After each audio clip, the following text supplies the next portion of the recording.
لو أنزلنا هذا القرآن على جبل لرأيته خاشعا متصدعا من خشية الله.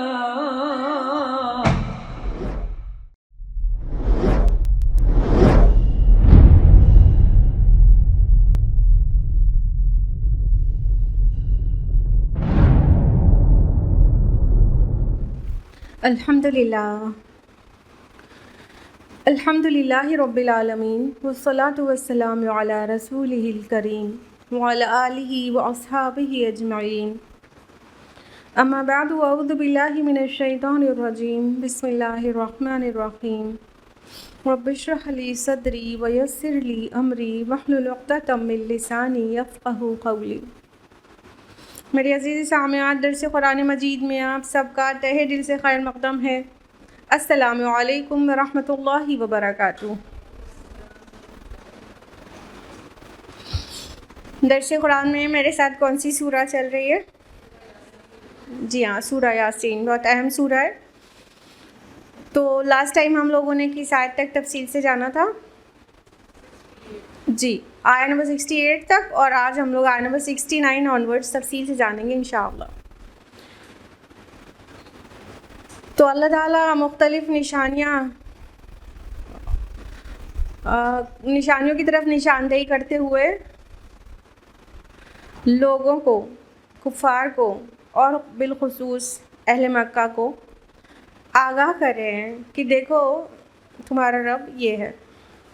اور سٹارٹنگ سورہ سے نبی صلی اللہ علیہ وسلم کی نبوت کی صداقت کی یہ نشانی ہے جو کلام اللہ کے رسول پیش کر رہے ہیں. تو ایمان باللہ بالآخرہ، ایمان بالرسالہ، یہ تین چیزوں کے ارد گرد مضمون پھر رہا ہے. آیت نمبر 69 سے کنٹینیو کرنا ہے. سو آیت نمبر 69 از اعوذ باللہ من الشیطان الرجیم. بسم اللہ الرحمن الرحیم. وما علمناہ الشعر وما ينبغی لہ. ہم نے اس کو شعر نہیں سکھایا اور نہ ہی شاعری اس کو زیب دیتی ہے. ان ہوا الا ذکر وقرآن مبین. یہ تو ایک ذکر ہے، ایک نصیحت ہے اور صاف پڑھی جانے والی کتاب. یعنی اس کتاب کا جو انکار کر رہے تھے، قرآن مجید کا، کفار مکہ، تو اللہ سبحانہ و تعالیٰ فرما رہے ہیں کہ تم اس کا کیسے انکار کرتے ہو اور اس کو شعر کہتے ہو، ہمارے نبی کو شاعر کہتے ہو اور پیش کیے ہوئے کلام کو شعر کہتے ہو. تو یاد رکھو ہم نے اسے شعر نہیں سکھایا. شعراء اور شعر کے متعلق سورہ شعراء میں کیا کہا گیا کہ الشعراء یتبعہم الغاوون. شعراء کی پیروی تو گمراہ لوگ کرتے ہیں. تو نبی صلی اللہ علیہ وسلم کی ذات بابرکات، آپ کا اخلاق، کردار، آپ کا اطوار، وہ اپنے آپ میں ایک دلیل ہے کہ آپ شاعر نہیں ہیں. کیونکہ شعراء کے متعلق جو قرآن نے مینشن کیا ہے سورہ شعراء میں، اس سے کیا پتہ چلتا ہے؟ اولاً شعراء گفتار کی غازی ہوتے ہیں، کردار اور عمل کے غازی نہیں ہوتے. وہ خالی باتیں ہی باتیں کرتے ہیں اور ہر وادی میں سرگرداں رہتے ہیں، زمین اور آسمان کے قلابے ملاتے رہتے ہیں، جو کہ نبی صلی اللہ علیہ وسلم کے کردار سے بالکل مختلف بات ہے. نبی صلی اللہ علیہ وسلم اخلاق کا پیکر اور حکیمانہ باتیں کرنے والے تھے، سب کے سامنے ظاہر و باہر تھا. اس کے علاوہ شعر کی خصوصیت یہ ہوتی ہے کہ وہ متضاد چیزوں کا، متضاد افکار کا ایک مجموعہ ہوتا ہے، جبکہ قرآن مجید چیلنج کرتا ہے کہ اس میں کوئی بھی تضاد نہیں ہے. اگر یہ کسی اور کی طرف سے ہوتا تو تم بہت سارا اختلاف پاتے. یہ بالکل چیلنج کرتا ہے. تو یہ قرآن مجید کے جو مضمون ہے وہ کہیں بھی تضاد نہیں ہے اس میں. اور شعراء کی ایک بات دوسری بات سے ہی ٹکراتی رہتی ہے، کیونکہ وہ خیالات وہ صرف جذبات کو اپیل کرنے کے لیے ہوتے ہیں، اس لیے یہ ہرگز بھی شعر نہیں ہے۔ تیسری بات یہ ہے کہ شعراء کی پیروی کون کرتا ہے؟ گمراہ لوگ کرتے ہیں، لیکن نبی صلی اللہ علیہ وسلم کی پیروی کرنے والے لوگ کس قدر راہ راست پر ہیں، ان کا بھی اخلاق اور کردار کیا سے کیا ہو گیا وہ دیکھنے لائق ہے۔ تو اس لیے یہ شعر نہ ہے اور نہ ہی شاعری نبی صلی اللہ علیہ وسلم کو زیب دیتی ہے، آپ کے شایان شان ہی نہیں ہے۔ اور جو شعر ہوتا ہے اس کا مقصد ہوتا ہے انسانی جذبات کو ابھارنا، جذبات کو اپیل کرنا، چاہے حقیقت ہو یا نہ ہو۔ زیادہ تر اشعار میں حقیقت نہیں ہوتی، بس وہ جذبات کو لگنے کے لیے ہوتے ہیں۔ لیکن نبی کی جو دعوت ہوتی ہے اس کا تعلق جذبات سے نہیں ہوتا ہے، اس کا اصل تعلق عقل سے ہوتا ہے، اور اس کا مقصد ہوتا ہے تربیت کرنا، جذبات کو ابھارنا نہیں، نفوس کی تربیت کرنا۔ لہٰذا نبی صلی اللہ علیہ وسلم کو جو لوگ شاعر کہہ رہے تھے اور قرآن مجید کو پھر کہہ رہے تھے ان کا کلام ہے، کلام سحر میں ڈال دیتا ہے اور بہت اثر ہوتا ہے، ان کے درمیان بہت سے ایسے شاعر تھے، شعراء، تو وہ بات اللہ تعالیٰ نے اس کا جواب دیا ہے کہ ہم نے اس کو شعر نہیں سکھایا اور نہ اس کو زیب دیتا، اس کے شایان شان ہی نہیں ہے۔ جس کردار کا انسان ہے نبی صلی اللہ علیہ وسلم، ان کے شایان شان ہی نہیں ہے کہ وہ شعر کہیں۔ اور کمال کی بات یہی ہے، اہل عرب میرا بچہ کچھ شعر کہہ لیتا تھا، بچہ شعر و شاعری کی حس رکھتا تھا۔ نبی صلی اللہ علیہ وسلم کو بھی سمجھ میں آتا تھا شعر، اور آپ نے کبھی کبھی کچھ اشعار کے متعلق تعریف بھی کی ہے، لیکن آپ کہہ نہیں پاتے تھے۔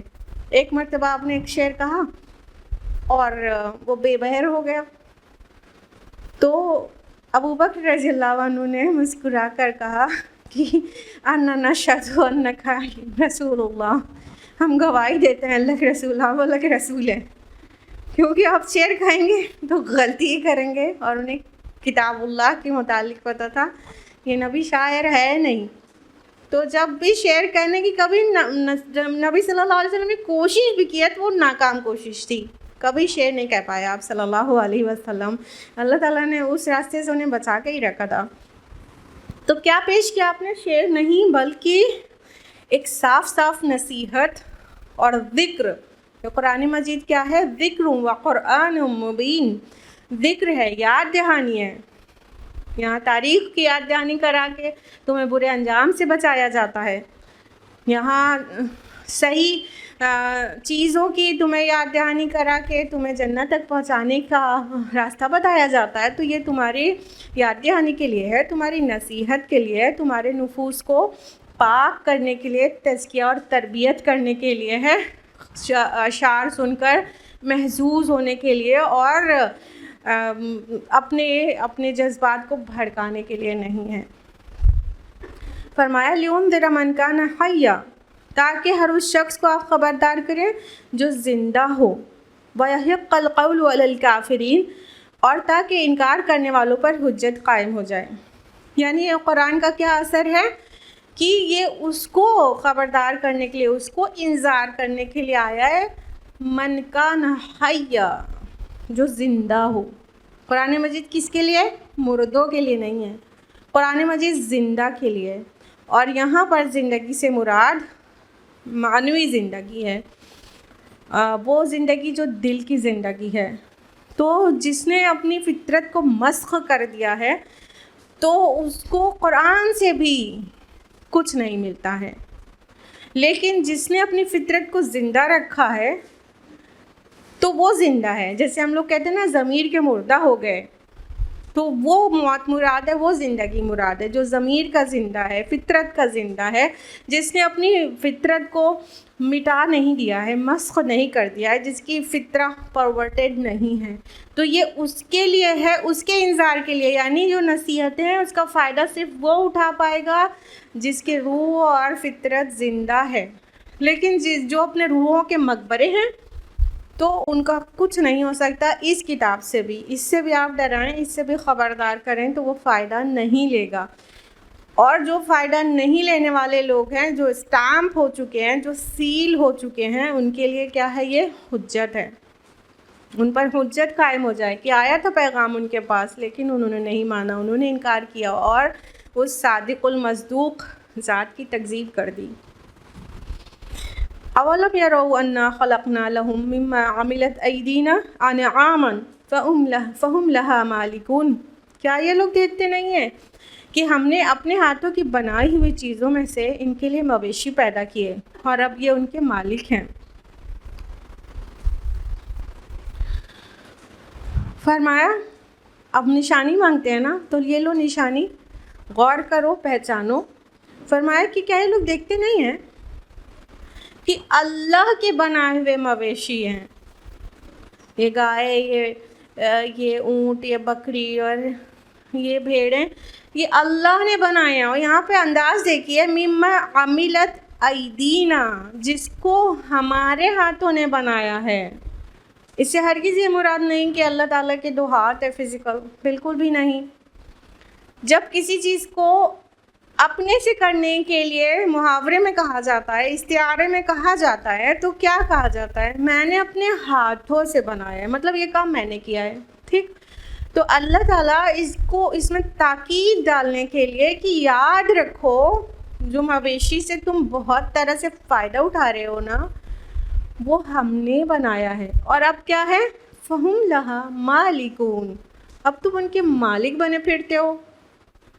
بکری منسوب کی جاتی ہے نا جس نے اس کو خریدا ہے یا اس کو پال پوس کے بڑا کیا ہے، کہتے ہیں اس کا مالک وہ ہے، اس کا مالک ہم ہیں۔ ہاں، کتنے آرام سے اللہ کی بنائی ہوئی چیز کی ملکیت ہمارے نام ہو گئی۔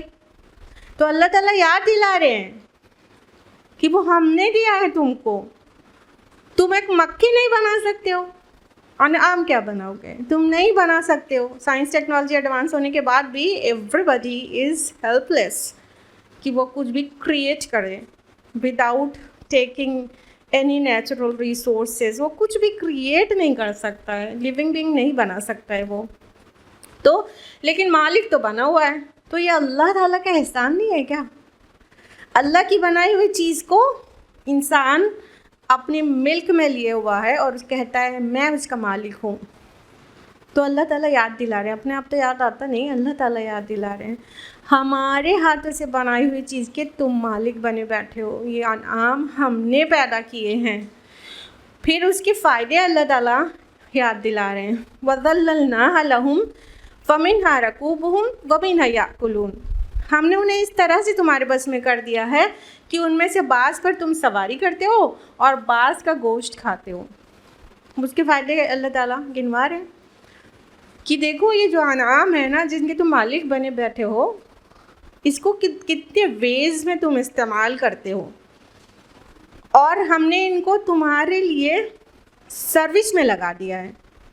ذرا سوچئے کہ اگر یہ بکری اور یہ بھیڑیں اور یہ اونٹ جو انسان سے بھی کتنا زیادہ بڑا، بھاری اور پورے حجم میں کتنا ہی ہیوج ہوتا ہے، وہ بھی اتنا سیدھا اس کو کر دیا اللہ نے کہ خدمت کرتا ہے انسانوں کی، ہاں لیے یہاں سے وہاں پھرتا ہے ڈیزرٹ میں۔ لیکن اگر یہ وحشی ہو جائے، ہماری خدمت میں نہ رہے، جنگلی ٹائپ جانور جیسا بیہیو کرنے لگے، تو سب مل کے اسے کنٹرول نہیں کر پائیں گے۔ تو اللہ تعالیٰ کہہ رہے ہیں اس طرح تمہارے بس میں کر دیا ہے کہ ان میں سے بعض پر سوار ہوتے ہو۔ کل سے لے کے آج تک سواری اینیملس پر ہوتی ہے، آج ایسا نہیں ہے کہ ہمارے پاس کارز ہیں اور ایئرپلینز ہیں تو اینیملس پہ سوار نہیں ہوتے ہیں۔ شپ آف دا ڈیزرٹ، کیمل آج بھی وہاں پر یوز ہوتا ہے، ہاں۔ تو بہت سارے اینیملس پہ ہم خود سوار ہوتے ہیں، اپنے سامان بار برداری کا کام لیتے ہیں، لوڈ وغیرہ اٹھاتا ہے وہ جو انسان مشقت کے بعد بھی نہیں اٹھا سکتا تھا، اور بعض کھانے کے کام میں آتے ہیں۔ اور مسلمانوں کے گھروں کے کیا ہی کہیے کہ مینیو میں کیا بولیں، مینیو میں کچھ دن گوشت غائب کر دیں تو ہسبینڈ سے لے کے بچے تک سب کا موڈ خراب ہونے لگتا ہے مما کے اوپر، ہے نا۔ تو کھاتے وقت احساس نہیں ہوتا کہ ان جانوروں کو اتنا سیدھا بنا دیا اللہ تعالیٰ نے کہ ہم سلاٹر کریں، ہم انہیں کھال چھیل کے کھا جائیں، اور وہ ایسے ہی نہیں کھا جاتے، وہ ہم کو بہت سارا نیوٹریشن دیتے ہیں جو ویج فوڈ سے ہمیں نہیں مل سکتا ہے۔ تو اللہ نے انہیں بنایا، پھر انہیں اتنا سیدھا سادہ بنا دیا کہ ہماری سروس میں دے دیا، اور پھر ہم انہیں کاٹ کے بھون کے کھا گئے، اور ہم نے اپنی زبان کو بھی لذت دی، اور ہم نے اپنا نیوٹریشن بھی وہاں سے حاصل کیا، اور بھول گئے کہ کس نے دیا تھا، اس کا شکرانہ بھول گئے۔ مزید اس کے فوائد اللہ تعالیٰ گنوا رہے ہیں، وَلَهُمْ فِيهَا مَنَافِعُ وَمَشَارِبُ، ان کے اندر ان کے لیے طرح طرح کے فوائد ہیں اور مشروبات بھی ہیں۔ افلا یشکرون، کیا یہ شکر نہیں کرتے؟ یعنی بات صرف لوڈ کیری کرنے کی نہیں ہے اور کھانے کی نہیں ہے، دیگر فیہا منافع جب کہہ دیا گیا تو وہ سارے فائدے آ گئے، چاہے ہم ان کے لیدر سے فائدہ اٹھا رہے ہیں، چاہے ان کے ہیئر سے، ان کے دانتوں سے، ان کے بہت سارے باڈی آرگن سے۔ آج کل تو بہت ساری میڈیسنز، انسولین اور بہت ساری چیزیں بنتی ہیں، ہے نا؟ تو کتنے سارے فائدے ان کے اندر ہیں، وہیں سے وول آتا ہے اور کہیں سے شہد آتا ہے، انعام سے شہد نہیں آتا آف کورس، لیکن اینیملز سے تو آتا ہے۔ جب EVS میں پڑھایا جاتا ہے نا تو اینیملز کے سارے منافع پڑھائے جاتے ہیں، اللہ تعالیٰ ان کی طرف اشارہ کر رہے ہیں، دیکھو ان سے تمہیں اتنے ساری چیزیں ملتی ہیں۔ اب تو اینیملز کی ایک چیز بھی ڈسٹرائے نہیں کی جاتی، ہر چیز کے لیے ایک انڈسٹری بنی ہوئی ہے۔ بون سے بھی اس کے فائدہ اٹھایا جاتا ہے، ان کے باڈی کے انٹرنل آرگن سے بھی بہت ساری چیزیں بنتی ہیں، بہت ساری میڈیسنل کمپنیز جو ہے فیکٹریز لگا کے ان کی ہر چیز کو، بلڈ بھی نہیں پھینکا جاتا ہے، ہر چیز سے کچھ بن جاتا ہے۔ تو اللہ تعالیٰ فرما رہے جو منافع اس وقت بھی نہیں تھا وہ بعد میں ہو گیا، وہ سب بھی قرآن نے بیان کر دیا، ان کے اور بھی فائدے ہیں۔ اور وہ مشارب جو مصدر ہے، جو کہ مصدر میمی، اور یہ اس کا معنی ہوا پینے کی جگہیں۔ تو مشرب اس کو کہتے ہیں جو پینے کی جگہ ہو۔ تو ان سے پینے کی کیا چیز ملتی ہے؟ ملک، اور وہ کمپلیٹ نیوٹریشن ہے۔ تو بچوں سے لے کے بڑوں تک کو ملک کی ضرورت ہے، اور ملک کے اتنے سارے پروڈکٹس ہوتے ہیں وہ سب اس کے انڈر میں آ گئے۔ تو یہ سارے فوائد ہیں۔ پھر اللہ تعالیٰ سوال کرے کہ تم شکر نہیں کرتے؟ کیا یہ شکر نہیں کرتے؟ افلا یشکرون، افلا تشکرون جب ہو تو اندر سے جھنجھڑ جانا چاہیے کہ یار اب واقعتاً ہم لوگ شکر نہیں کرتے ہیں۔ کس ڈگری میں شکر کرنا چاہیے؟ کسی ایک ہی چیز کا شکر بھی زندگی بھر کرتے رہیں سجدے میں جا کے تو پورا نہیں ہوتا، پھر ہر ایک چیز کا شکر۔ تو یقیناً اللہ تعالیٰ ایک سوال کر رہے ہوتے ہیں، جھنجھوڑ رہے ہوتے ہیں، تم شکر نہیں کرتے؟ اور یہ کیسا رویہ ہے کہ جس نے سب کچھ دیا ہے اس کو ہی بھول گئے ہو، باقی سب تمہیں یاد ہے؟ یا تم اس کا شکرانہ کسی اور کی طرف لے جاؤ، کسی اور جگہ چڑھاوے چڑھانے لگو، کسی اور جگہ شکریہ اپنا بجا لاؤ۔ تو یہ کتنی بڑی غداری ہے کہ دیا کسی نے، شکرانے کسی اور کو کر رہے ہو، ڈیگیں کسی اور کے نام کی چڑھا رہے ہو، اور بہت سارے فیسٹیولز کسی اور کے نام پہ، ان کے شکرانے کے نام پہ منا رہے ہو۔ تو یہ کیسی غداری ہے؟ تو یہ سب کچھ تو اللہ کا دیا ہوا ہے۔ آگے فرمایا وَاتَّخَذُوا مِن دُونِ اللَّهِ آلِهَةً لَعَلَّهُمْ يُنصَرُونَ، یہ سب کچھ ہوتے ہوئے بھی انہوں نے اللہ کے ساتھ دوسرے خدا بنا لیے ہیں، اور یہ امید رکھتے ہیں کہ ان کی مدد کی جائے گی۔ لا يستطيعون نصرهم وهم لهم جند محضرون، وہ ان کی کوئی مدد نہیں کر سکتے، بلکہ یہ لوگ الٹے ان کے حاضر باش لشکر بنے ہوئے ہیں۔ اللہ تعالیٰ آگے فرماتے ہیں کہ اتنے احسانات اللہ تعالیٰ نے کیے، اور اس کے بعد یہ دوسرے معبود بنا کے بیٹھے ہیں۔ آلیہا کس کی جمع ہے؟ الہ کی، بالکل صحیح۔ الہ کی جمع آلیہا، گاڈز، اسمال جی گاڈز، کیپٹل جی گاڈ تو ایک ہی ہے، اسمال جی گاڈ، فالس گاڈ ہم لوگ کہہ سکتے ہیں، باقی اور جگہ دیوی دیوتاؤں کا جو تصور ہے تو وہ ہے آلیہا، اس کے لیے قرآن نے آلیہا ورڈ استعمال کیا ہے۔ فرمایا اللہ تعالیٰ نے سب کچھ دینے والا اللہ تعالیٰ، اور اس کے بعد یہ اوروں کو معبود بنا بیٹھے ہیں اور امید کرتے ہیں کہ ان کی مدد کی جائے گی۔ اب یہ مدد بہت طرح کی سے مطلب سمجھی جا سکتی ہے۔ اولاً یہ کہ یہ ان کی مدد کریں گے، فالس گاڈ، اسمال جی گاڈس، یہ ان کی مدد کریں گے۔ ان کو لگتا ہے کہ ان سے ہیلپ مانگیں گے تو یہ ان کی ہیلپ کو پہنچیں گے۔ یہ تو سنتے بھی نہیں، سن بھی لیں تو مدد کو پہنچنے والے نہیں، بلکہ ریالٹی کیا ہے کہ وہ ان کی کوئی مدد نہیں کر سکتے، بلکہ یہ تو خود حاضر کیے ہوئے لشکر ہے۔ اب چونکہ یہاں پہ آیہ نمبر 75 میں ساری ضمیریں ہی استعمال ہوئے، نصرہم وہم لہم محضرون، یہ سب سے اب سمجھنا ہوگا کہ کس کے لیے یہ ضمیر کا مرجع کیا ہے، پلٹ کس کی طرف گئی ہے۔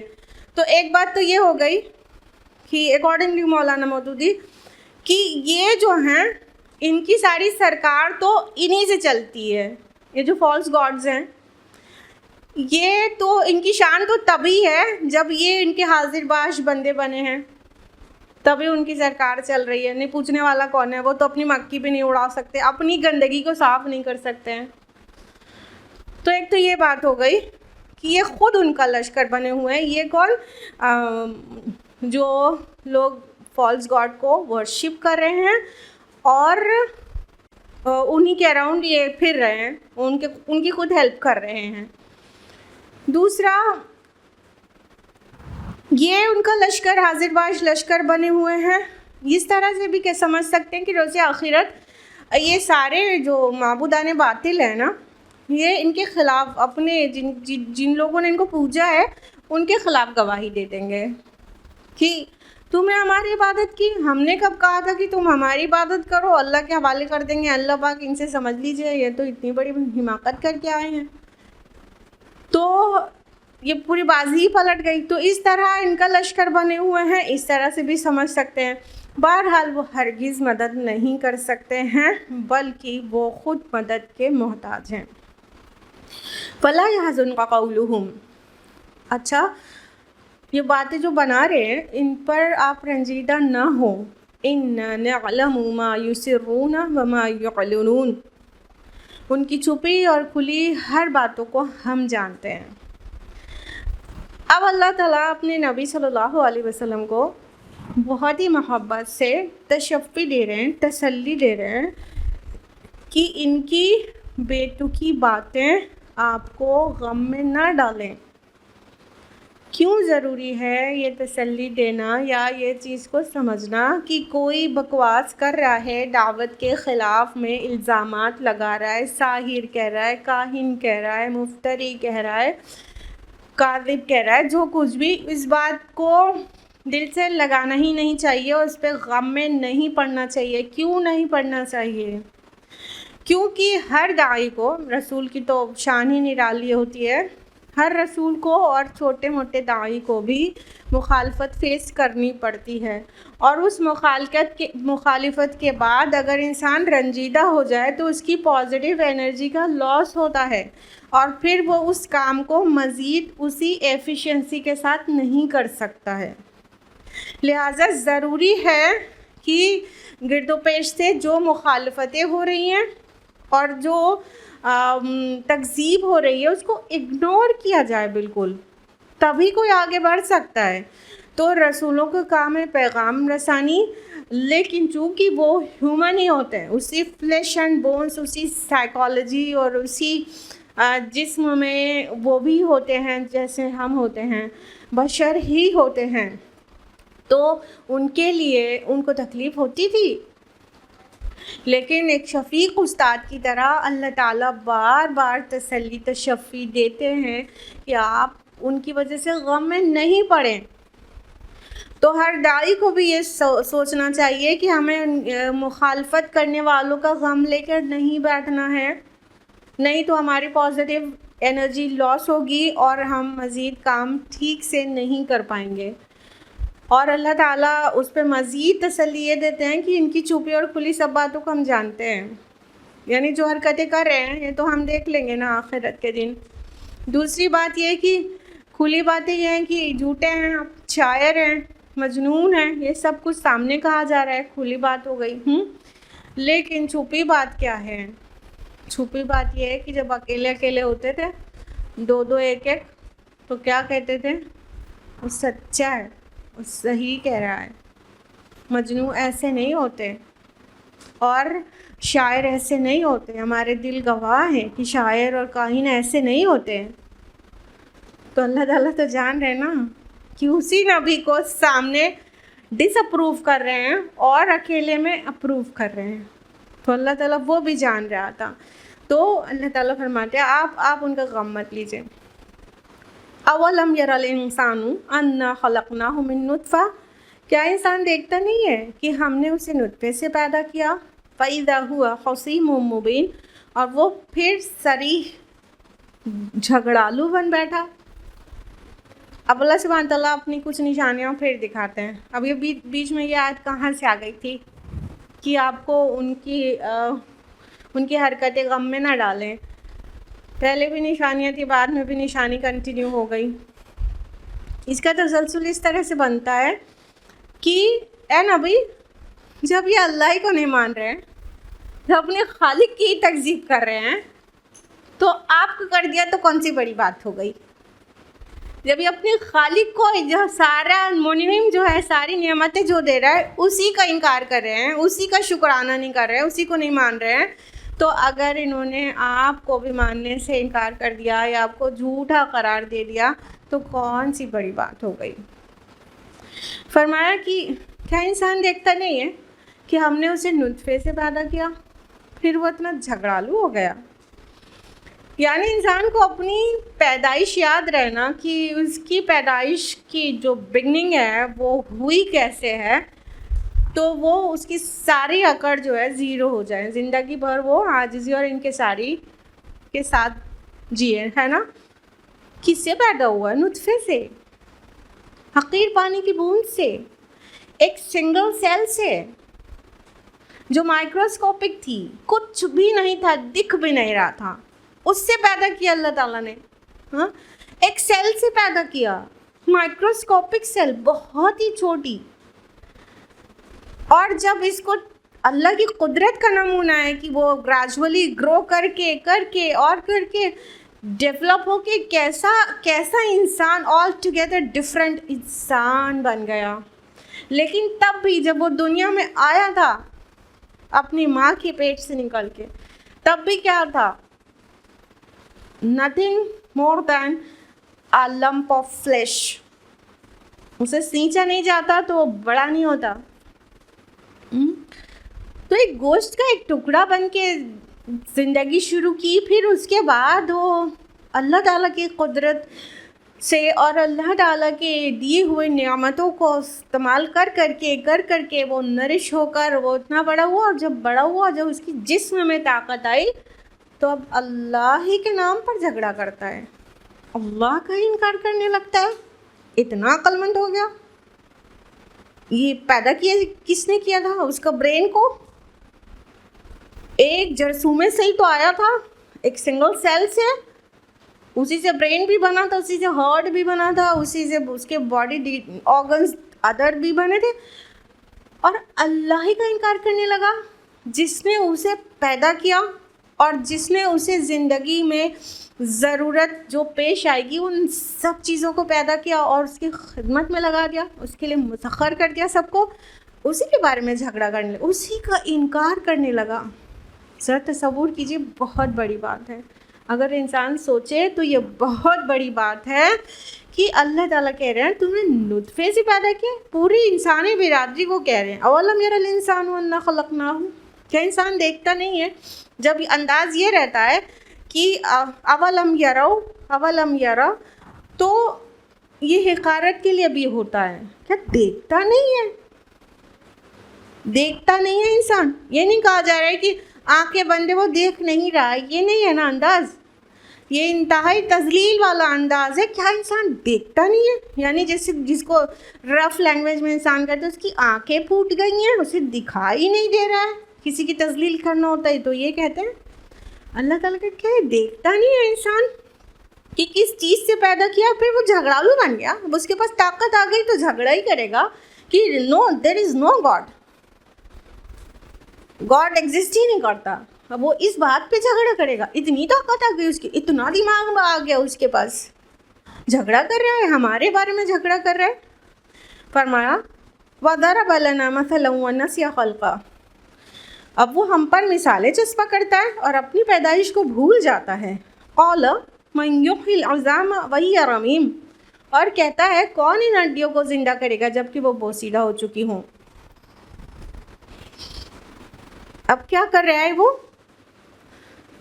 اللہ پر مثالیں چسپاں کر رہا ہے, انکار کرنے کی طرح طرح کی دلیل لے کے آ رہا ہے, بڑے بے شرمی سے اپنے کو ایتھیسٹ کہہ رہا ہے.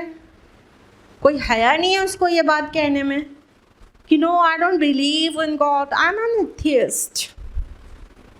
شرم نہیں آتی ہے اس کو.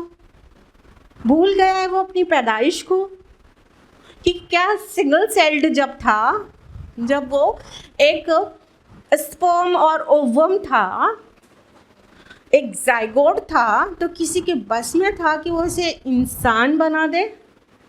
انسانی جو ڈیولپمنٹ ہے, فیٹل ڈیولپمنٹ, اس کی تمام مراحل جو ہیں, سٹیجز, وہ سورہ مؤمنون میں آیت نمبر 14 میں ڈیٹیل میں ڈسکرائب ہوئی ہیں, دیگر جگہوں پر بھی ہے, سورہ حج میں بھی ہے اور کئی مقامات پر ہے, جو سورہ زمر میں بھی ہے.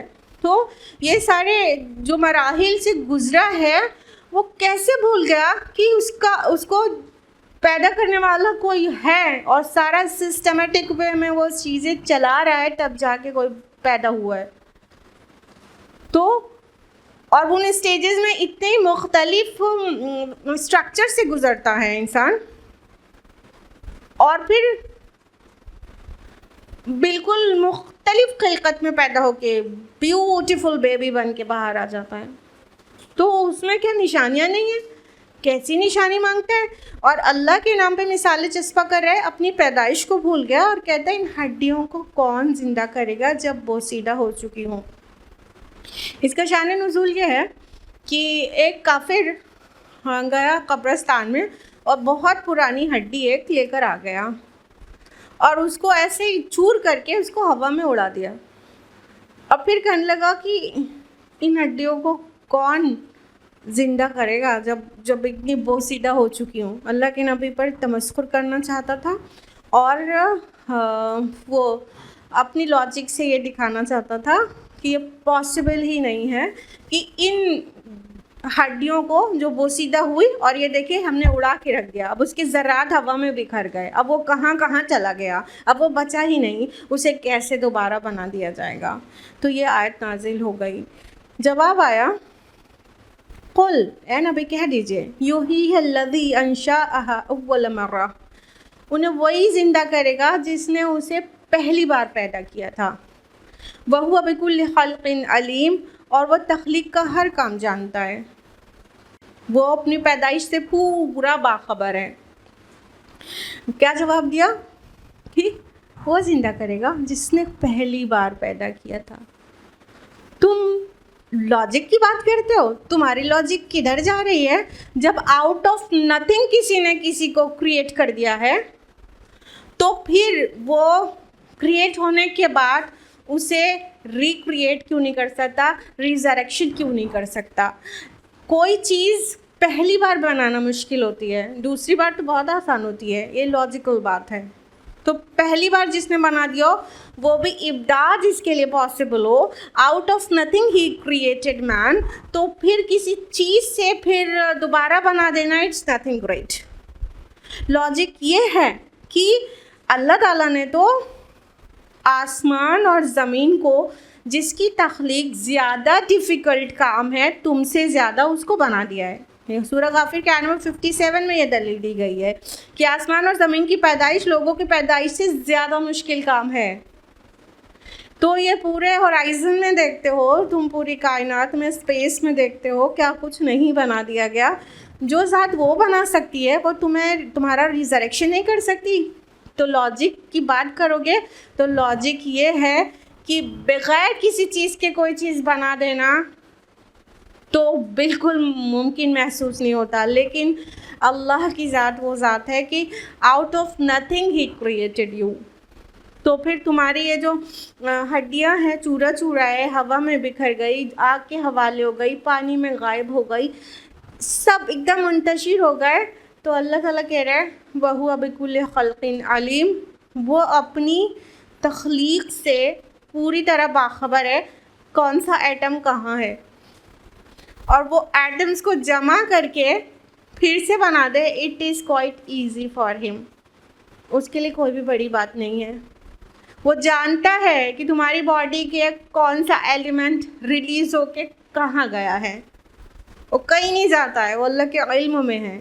وہ بِكُلِّ خَلْقٍ عَلِيمٌ، وہ اپنی تخلیق کو جانتا ہے، اپنی خلقت سے باخبر ہے. مرنے کے بعد کس کے باڈی آرگنز ڈسٹرائے ہو کے پھر کہاں کہاں یونیورس میں پھیلیں گے اسے پتہ ہے، اور وہاں سے سمیٹ کے پھر تم کو نئی تخلیق میں لے کر آ جائے گا.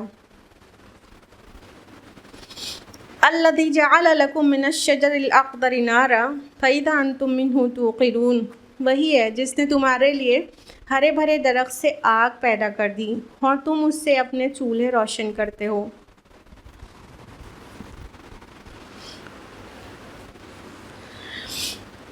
اب اللہ تعالیٰ تضاد سے تضاد پیدا کرنے کے اگزامپل دے رہے ہیں کہ تمہارے اراؤنڈ کون سی چیز ایسی ہے جس کو تم وٹنس نہیں کر رہے ہو. ذرا دیکھو، اللہ تعالیٰ نے ہرا بھرا درخت پیدا کیا، پھر اس سے تمہارے لیے آگ پیدا کر دی. ایک تو اس کی جنرل میننگ ہے کہ لکڑی سے آگ سلگائی جاتی ہے. وہ لکڑی کا جو پودا ہوتا ہے وہ کبھی نیا ہوتا ہے، ہرا ہوتا ہے، اور پھر وہ بعد میں سوکھتی ہے اور آگ بنتی ہے ہمارے لیے اس سے. تو ایک تو یہ جنرل میننگ ہو گئی.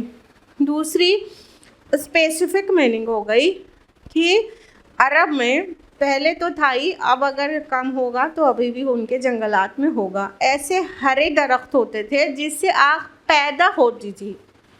درخت کے دو حصوں کو رگڑ دیا جاتا تھا آپس میں تو اس سے آگ پیدا ہوتی تھی، چکماک کا کام کرتے تھے. تو اس میں کتابوں میں ان کے نام بھی آتے ہیں، مرخ ہے، غفار ہے. یہ وہ درخت ہوتے تھے جن سے آگ پیدا ہوتی تھی. آگ جلانے کے لیے ان دو کو رگڑ دیا. اب تو وہ فاسفورس ہے، اس کو رگڑ کے کام آگ نکالنے کا کام کرتے ہیں نا. تو فرسٹ اسپارک تو یہ پہلے جب سفر میں ہوتے تھے تو وہاں پہ وہ درخت مرخ اور غفار درختوں کو پہچانتے تھے اور اس سے آگ جلاتے تھے، اس کو رگڑتے تھے اور آگ مل جاتی تھی. تو اللہ تعالیٰ اس کو نشانی کے طور پر بتا رہے ہیں کہ دیکھو، اپوزٹ سے اپوزٹ کو پیدا کر دینا بھی اللہ کے لیے کچھ مشکل نہیں ہے. کہ ہرا درخت ہے اور اس سے آگ نکالنا، دس از کوائٹ ایزی فار اللہ سبحانہ و تعالی. اور تم وٹنس کرتے ہو بلکہ استعمال کرتے ہو. تو اس کے لیے کوئی بڑی بات نہیں ہے. تو اس نے تمہارے لیے یہ آسانی کر دی.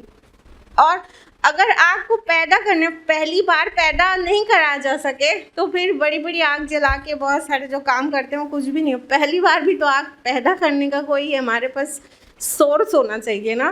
آخر ہم لائٹر لگاتے ہیں تب ہمارا گیس اسٹوو جلتا ہے نا. تو لائٹر سے ایک اسپارک نہیں نکلے تو ہمارا گیس اسٹوو نہیں جلے اور پھر ہم کوکنگ نہیں کر پائیں. تو اللہ تعالیٰ نے وہ سارے ریسورسز جو ہم استعمال کرتے ہیں اس کو پیدا فرمایا ہے.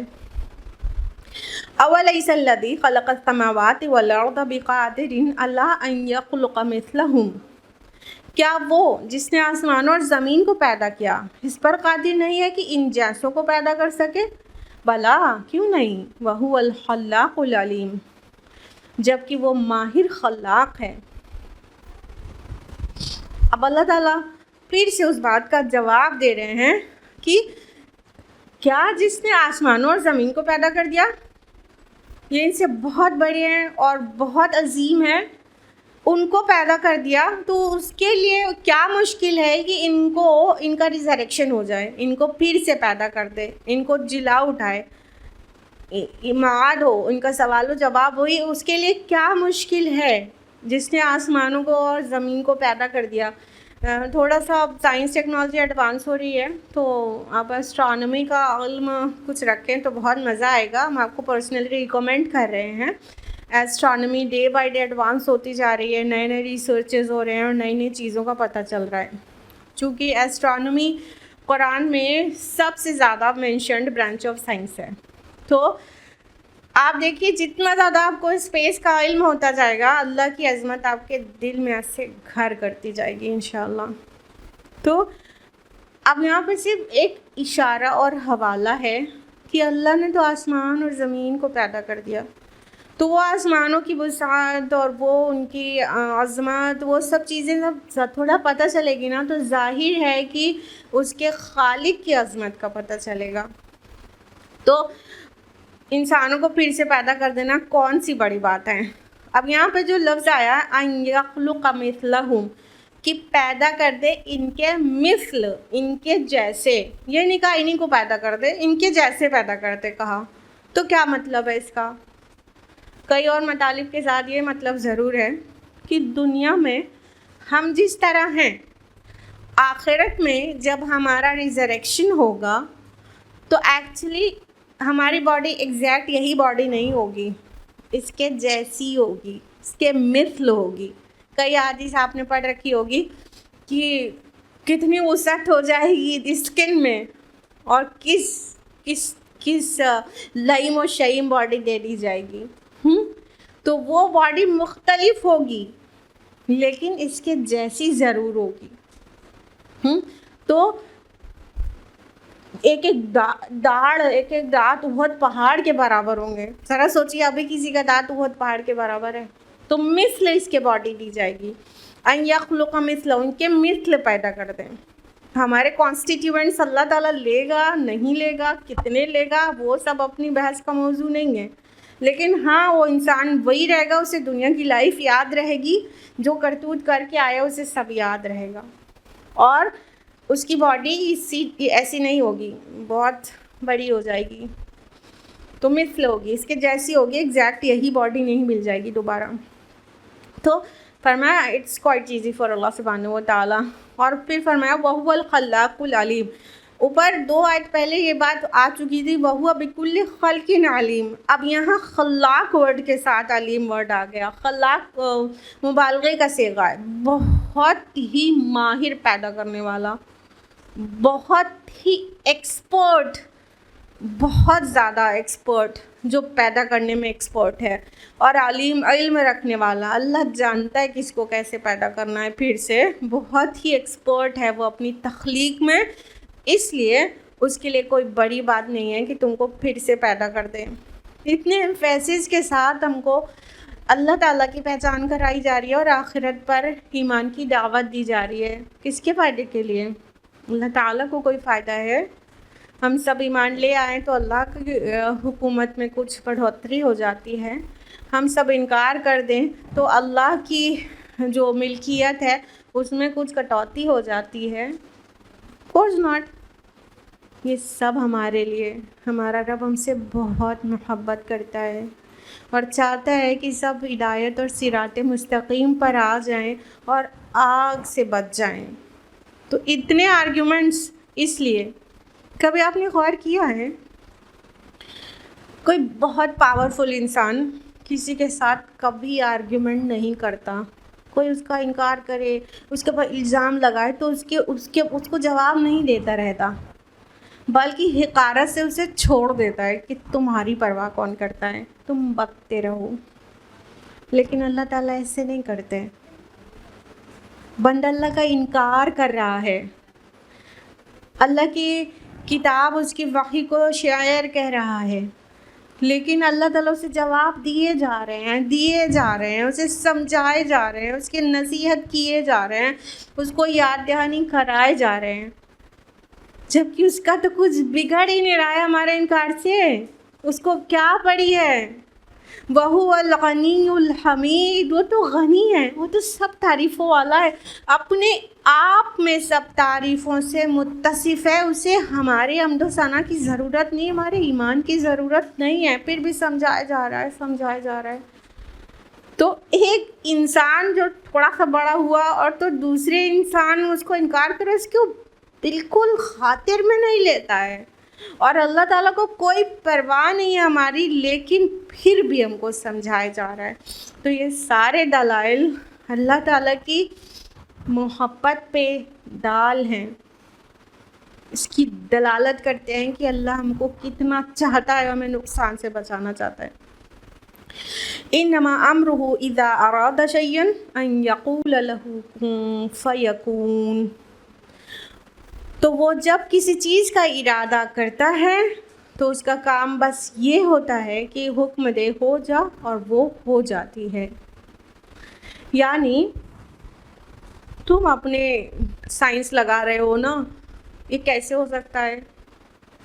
سارے ذرات بکھر گئے بری زمین پہ، اڑ کے چلے گئے اسپیس میں، اب وہ کہاں سے جٹیں گے، کہاں سے پھر نئی باڈی ملے گی؟ ایسے کیسے ہو سکتا ہے؟ تم اپنی لاجک لگا رہے ہو، تم اپنے سلی آرگیومنٹس دے رہے ہو، اپنے ناقص علم کی بنیاد پر بحث کر رہے ہو، جھگڑا کر رہے ہو۔ اللہ تعالیٰ کو اپنے ارادے کو پورا کرنے کے لیے نہ ہی کوئی لشکر کی تیاری کرنی ہوتی ہے، نہ ہی کوئی سامان اکٹھا کرنا ہوتا ہے، اور نہ ہی کسی بھی طرح کی پریپریشن کرنی ہوتی ہے۔ بس وہ کسی چیز کو کرنے کا ارادہ کرتا ہے اور لفظ کن کے ساتھ وہ ہو جاتی ہے۔ یعنی ابھی کن اس کی زبان سے نکلے گا، وہ کہے گا تبھی ہوگی، ایسا بھی نہیں ہے، یہ کن کے ساتھ ہی ہو جاتی ہے۔ وہ جس چیز کا ارادہ کر رہا ہے وہ یوں ہوتی ہے، تو اس کو کسی بھی تیاری کی ضرورت نہیں، اور کوئی میتھڈالوجی اور پروسیجر تم پوچھ رہے ہو تو کوئی پروسیجر وہاں نہیں۔ عالم امر میں کام ایسے ہوتے ہیں، کن فیکون، ہو جا اور ہو گیا۔ یہ عالم خلق ہے کہ اللہ ہی کے بنائی ہوئی چیزوں نے ٹائم لیا ہے ہونے میں، اور تم صرف 3 ڈائمینشنز میں جیتے ہو، اس لیے اتنا ہی سوچ پاتے ہو، اور اللہ کو سارے ڈائمینشنز کا علم ہے، بلکہ اس کے ہی بنائے ہوئے ہیں، اور وقت بھی اسی کا بنایا ہوا ہے۔ تو انسانی برادری نے شرک والی ٹھوکر سب سے بڑھ کر اسی راستے سے کھائی ہے کہ جیسا خود ہے نا، اسی کے حساب سے، اسی ایسٹیمیٹ سے اللہ کو میجر کرتا ہے۔ بس یہی سب سے بڑی ٹھوکر ہے۔ کہاں ہماری ہستی نہیں کے برابر، 0 کے برابر، اور کہاں ہمارا علم 0 کے برابر، کہاں ہمارا پاور آلموسٹ 0۔ اب ہم اسی کے ساتھ اپنا دماغ لڑا کے جتنی چیزوں کو جانتے ہیں اس کے اندر ہی، جتنی کیپیسٹی رکھتے ہیں اسی کیپیسٹی کی لمٹ میں ہی، جتنا جس ڈائمینشن میں جیتے ہیں اسی ڈائمینشن میں ہی رکھ کر خدا کو ناپنا شروع کر دیتے ہیں۔ تو سب سے بڑی ٹھوکر انسانیت یہیں پہ کھاتی ہے کہ اللہ کو اپنے جیسا سا سوچ رہے ہوتے ہیں۔ جب اس سوچ سے باہر آیا جائے گا نا، تب اللہ تعالیٰ کی معرفت ملے گی۔ وہی تو نہیں ہے اللہ جو انسان اپنے حساب سے ریلیٹ کر کے سوچ رہا ہے، سمجھ رہا ہے، اور ایک تصویر بنانے کی کوشش کر رہا ہے، وہی تو فالس گاڈ ہے، وہی تو نہیں ہے خدا۔ تبھی تو سارا سب کچھ معمہ لگنے لگتا ہے، نہیں اور نہیں ہو جاتا ہے، تکذیب ہوتی ہے۔ جب اس سے باہر نکل کر سوچیں گے اور اللہ کی ذات اور صفات اور اس کی بابرکات صفات کے متعلق اپنے آپ کو 0 سمجھیں گے کہ ہمیں کچھ بھی علم نہیں ہے، جہاں پر ہمارا علم ختم ہوتا ہے وہاں سے اللہ تعالیٰ کی صفات شروع ہوتی ہے، اسی چیز کا نام ہے عرفان ذات۔ تب ہمیں معرفت اللہ کی نصیب ہوگی، اور جب ہم اپنی طرح سے ریلیٹ کر کے اللہ تعالیٰ کو سوچنا اور سمجھنا اور اس میں قید کرنا شروع کریں گے، وہیں سے سب سے بڑھ کر غلط رو ہو گئے اور وہاں سے شرک شروع ہو جاتا ہے. تو لہٰذا اللہ تعالیٰ کہہ رہے ہیں کہ نہیں، اللہ تعالیٰ کسی چیز کا پلان کرتے ہیں تو بس ارادہ کیا اور کہا کن اور ہو گیا. اللہ تعالیٰ کا پاور اور علم اور ڈائمینشن تمہارے جیسا نہیں ہے. جیسے تم اپنے لیے جتنا لمیٹڈ تم کو بنایا گیا ہے، ہر چیز کو لمٹ میں دے کے تمہیں پروڈیوس کیا گیا ہے، تمہاری تخلیق کی گئی ہے، اس طرح سوچو گے تو اللہ تعالیٰ کبھی سمجھ میں نہیں آئے گا، اور نام کے مسلمان ہو کے بھی شرک میں ملوث ہو جاؤ گے. تو اللہ تعالیٰ کا کام تو یہ ہے، بس وہ کہتا ہے کن اور وہ ہو جاتا ہے، اور کوئی اسے روکنے والا نہیں ہے. فسبحان الذی بیدہ ملکوت کل شیء والیہ ترجعون. پاک ہے وہ جس کے ہاتھ میں ہر چیز کا مکمل اقتدار ہے اور اسی کی طرف تم پلٹائے جانے والے ہو. This is what Allah subhanahu wa ta'ala is. الذی بیدہ ملکوت کل شیء، وہ ذات جس کے ہاتھ میں مکمل اقتدار ہے، پورا پاور، ہول اتھارٹی، ہر چیز کی بادشاہت، ملکیت صرف اس کی ہے، باقی سب کے پاس جو ہے وہ عطائی ہے. وہ ذات بہت پاک ہے، بہت بلند تر ہے اس سے جو تم اس کے بارے میں سوچتے ہو، امیجن کرتے ہو اور اس کے متعلق ایزیوم کرتے ہو اور شرک کرتے ہو. وہ اس سے بہت پاک ہے، بہت پاک ہے. وہ ہے جس کے ہاتھ میں کل اقتدار ہے پوری کائنات کا، اور تم اس کو مانو اس لیے کیونکہ تم پلٹائے ادھر ہی جاؤ گے. ماننے کی سب سے بڑی وجہ کہ وہ ہمارا خالق ہے. دوسری سب سے بڑی وجہ کہ وہ ہمارا مرجع ہے، پلٹ کر ہمیں وہیں جانا ہے. اس کا انکار کیا تو کدھر جائیں گے، کہاں جائیں گے؟ تو اس لیے تم رب کی مانو. تمہارا خالق بھی وہی ہے اور تمہارا مرجع بھی وہی ہے. اب تم نہیں مانو گے تو تم اپنا نقصان کرو گے. پورا قرآن توحید سے بھرا پڑا ہے. کیا یہ صرف مشرکین مکہ کے لیے تھا؟ Definitely not. یہ ہم سب کے لیے. ہمیں روز روز اپنی توحید کو ریوائیو کرنا چاہیے، ریوائز کرنا چاہیے، رینیو کرنا چاہیے. اللہ تعالیٰ کے بارے میں بہت سوچنا چاہیے، بہت فکر کرنا چاہیے، ہر آیت کے اوپر غور و فکر کرنا چاہیے. تفکر کے بعد ہم کو روز بروز اپنی توحید کی تجدید کرنا چاہیے اور اپنے رب سے رشتے میں ایک گریڈ اوپر ہوتے جانا چاہیے. اگر ہم نے ایسا نہیں کیا، اپنے ایمان اور توحید کی پاسبانی نہیں کی، اس کی حفاظت نہیں کی، تو پھر شیطان ضرور اس کو پالے گا اور وہ نیچے آئیں گے، پھر اوپر نہیں جائیں گے. وہیں پہ نہیں رکا رہتا کوئی بھی. یا تو اوپر جاتا رہتا ہے کسی بھی چیز میں، یا تو نیچے آتا رہتا ہے، رکا نہیں رہتا کوئی بھی. پوری دنیا جو ہے جو سسٹم پہ چل رہی ہے کہ متحرک ہے. تو اگر ہم نے اپنے ایمان کی تجدید نہیں کرتے رہے، اسے اسٹرینتھن نہیں کرتے رہے اور اس کی حفاظت نہیں کرتے رہے، تو شیطان اس کو پالے گا. یعنی اللہ کو یاد نہیں کریں گے تو پھر شیطان گھیر لے گا. اللہ کو یاد رکھیں گے، اللہ سے باتیں کرتے رہیں گے تو شیطان نہیں ہوگا. وہاں پہ کون ہوگا؟ فرشتے ہوں گے. پھر مجال نہیں ہے شیطان ان کو بھید کے آ سکے، ہے نا. تو اللہ کی یاد سے غافل ہوئے، فرشتے گئے اور شیطان آیا.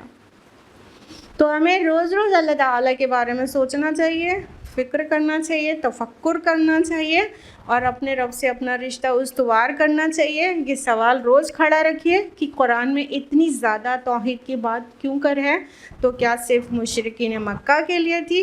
نہیں، ہمارے لیے بھی ہے. تو ہم کہاں سٹینڈ کر رہے ہیں؟ ہمارا توحید کدھر ہے؟ ہمارا ایمان باللہ کتنا مضبوط ہے اور وہ ویلڈ ہے بھی کہ نہیں ہے؟ اللہ کے ہاں وہ ایمان نکال کے دیا جائے گا تو اس سے نجات مل جائے گی کہ نہیں؟ یہ سارے سوال اپنے آپ سے کرتے رہیں اور غور و فکر والی، عقل مندوں والی زندگی گزاریں، نہ کہ غافلوں والی. اس کے ساتھ ہی یہ سورہ یہیں پر مکمل ہوتی ہے. اللہ تعالیٰ کے بے پناہ فضل و کرم کے ساتھ۔ بارک اللہ لی ولکم فی القرآن العظیم ونفعنی وإیاکم بالآیات والذکر الحکیم۔ وآخر دعوانا ان الحمد للہ رب العالمین۔ والسلام علیکم ورحمۃ اللہ وبرکاتہ۔